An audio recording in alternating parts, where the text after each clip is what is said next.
ABTA test paper 2025 Bangla page নম্বর 184 এর MCQ ও SAQ উত্তরগুলি দেখে নাও। তপন তোমার গল্প তো দিব্যি হয়েছে। বক্তার উদ্দেশ্য ছিল তপনকে উৎসাহ দেওয়া। নদের চাঁদ স্টেশন মাস্টারের চাকরি করছে 4 বছর। অপূর্বর বড় সাহেবের হাতে ছিল টেলিগ্রাম। গানের গায়ে মোছা হয় রক্ত। সখী সবে আজ্ঞা দিল, যে আজ্ঞা দিল সে হলো পদ্মা। দাঁড়াও ওই মানহারা মানবীর দ্বারে, মানহারা মানবী হলো আফ্রিকা মহাদেশ। চীনারা অবশ্য চিরকালই লিখে আসছে তুলিতে। শ্রীপান্তের প্রকৃত নাম নিখিল সরকার। কলিকাতা বিশ্ববিদ্যালয় পরিভাষা সমিতি গঠিত হয়েছিল 1936 খ্রিস্টাব্দে।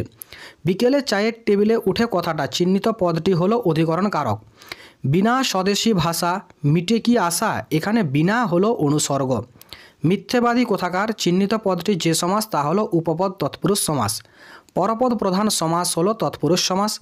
পাখি জলে সাঁতার কাটে, এই বাক্যে বাক্য গঠনে যে শর্তটি মানা হয়নি যোগ্যতা। এদেশের বুকে 18 আসুক নেমে, এটি অর্থগত দিক থেকে প্রার্থনাসূচক বাক্য। যে বাচ্যের বাক্যে কর্মপদটি কর্তা হয়ে ওঠে সেটি হলো কর্মকর্তৃ বাচ্য। আমার খাওয়া হয়নি, এটি যে বাচ্যের উদাহরণ ভাববাচ্য। 2.1.1 তপনের লেখা গল্পটি কোন বিষয় নিয়ে রচিত? তপনের গল্পের বিষয়বস্তু ছিল তার স্কুলের ভর্তি হওয়ার দিনের অভিজ্ঞতা আর অনুভূতি। এ তো বেশ মজার ব্যাপার। মজার ব্যাপারটা কি?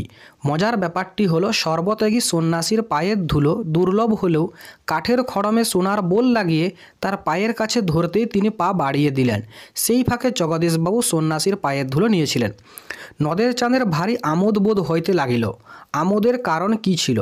নদের চাঁদ দেখেছিল নদীর স্রোতে ব্রিজের ধারক স্তম্ভগুলিতে বাধা পেয়ে ফেনিল আবর্ত রচনা করেছে এবং জল অনেক উঁচুতে উঠে আসছে। ইচ্ছে করলে জলকে স্পর্শ করা যায়। এই অনুভূতির কারণে নদের চাঁদের ভারী আমোদ বোধ হয়েছিল। তফাৎ শুধু এই যে, তফাৎ কি ছিল? পান্নালাল প্যাটেলের অদল বদল গল্পে ছেলে দুটো হলো ইসাব আর অমৃত। অভিন্ন হৃদয় এই দুই বন্ধুর তফাৎ এই যে অমৃতের বাবা মা আর 3 ভাই ছিল, ইসাবের শুধু বাবা ছিল। তবে এ বস্তুটি পকেটে কেন? এখানে কোন বস্তুর কথা বলা হয়েছে? গাঁজার কোলকে। এরপর রয়েছে কবিতার প্রশ্ন। অস্ত্র ফেলো অস্ত্র রাখো, কোথায় অস্ত্র রাখার কথা বলা হয়েছে? গানের 2টি পায়ে। প্রলয় উল্লাস কবিতাটি কোন কাব্যগ্রন্থের অন্তর্গত? অগ্নিবীণা। আমাদের পথ নেই কোনো, একথা বলার কারণ কি? পথ এখানে উপায়। সাম্রাজ্যবাদের আগ্রাসনে যুদ্ধবাহীদের হামলায় গৃহহীন সর্বহারা মানুষ মৃত্যুর কিনারে দাঁড়িয়ে আছে, তাই তাদের পথ নেই। নেক্সট প্রশ্ন রয়েছে, অসুখী একজন কবিতাটি কে বাংলা ভাষায় তর্জমা করেছেন? নবারুণ ভট্টাচার্য। যাও তুমি তরা করি, কাকে কোথায় যাওয়ার আদেশ করেছেন? অভিষেক কবিতা অনুসারে স্বর্ণলঙ্কার বর্তমান অবস্থা নিরীক্ষণ করে লক্ষ্মী তরা অর্থাৎ শীঘ্র ইন্দ্রজিৎকে সেখানে যাত্রা করতে বলেছেন। এরপর প্রবন্ধের প্রশ্ন রয়েছে, এতে রচনা উৎকট হয়। রচনা উৎকট হয় কিসে? অনেক লেখক তাদের বক্তব্য ইংরেজিতে ভাবেন এবং যথাযথ বাংলা অনুবাদে প্রকাশ করার চেষ্টা করেন, এতে রচনা উৎকট হয়। এই ধারণা পুরোপুরি ঠিক নয়। কোন ধারণার কথা বলা হয়েছে? পারিভাষিক শব্দ বাদ দিয়ে বক্তব্য প্রকাশ করলে রচনা সহজ হয়। লেখক এই ধারণাকে পুরোপুরি ঠিক নয় বলেছেন। সেই আঘাতেরই পরিণতি নাকি তার মৃত্যু। কার মৃত্যুর কথা বলা হয়েছে? স্বনামধন্য লেখক তৈলক্যনাথ মুখোপাধ্যায়। কারুর সঙ্গে কলম নেই কেন? উদ্ধৃত উক্তির বক্তা শ্রীপান্তের সহকর্মীরা সংবাদপত্রের অফিসে কাজ করলেও সকলেই কম্পিউটারে লেখালেখি করেন, ফলে তাদের কলমের দরকার হয় না বলে কারো সঙ্গে কলম নেই। এরপর রয়েছে ব্যাকরণের প্রশ্ন। শূন্য বিভক্তি কাকে বলে? যে শব্দ বিভক্তি শব্দের সঙ্গে যুক্ত হয়ে শব্দকে পদে পরিণত করে কিন্তু নিজে অপ্রকাশিত অবস্থায় থাকে এবং মূল শব্দটির কোনো পরিবর্তন ঘটায় না, তাকে শূন্য বিভক্তি বলে। সম্বন্ধ পদকে কারক বলা হয় না কেন?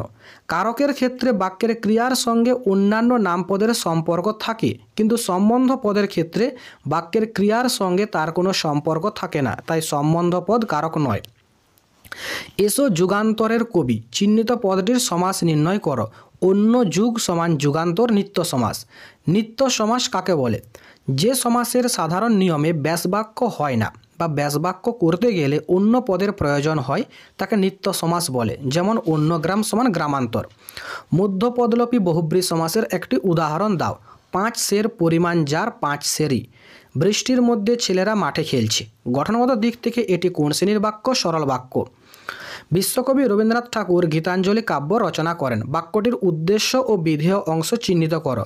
বিশ্বকবি রবীন্দ্রনাথ ঠাকুর উদ্দেশ্য, গীতাঞ্জলি কাব্য রচনা করেন বিধেয়। সন্ন্যাসী হাসলেন আর চলে গেলেন। সরল বাক্যে পরিণত করো। না, সন্ন্যাসী হেসে চলে গেলেন। সৈন্যদের দেশের সীমানা পাহারা দিতে হয়। কর্তৃবাচ্যে পরিণত করো। সৈন্যরা দেশের সীমানা পাহারা দেয়। কর্তৃবাচ্য থেকে কর্মবাচ্য পরিবর্তনের একটি নিয়ম লেখো। কর্তৃবাচ্য থেকে কর্মবাচ্য পরিবর্তনের একটি পদ্ধতি হলো, কর্মটি প্রাণীবাচক হলে দ্বারা দিয়া কর্তৃক যোগ করতে হবে।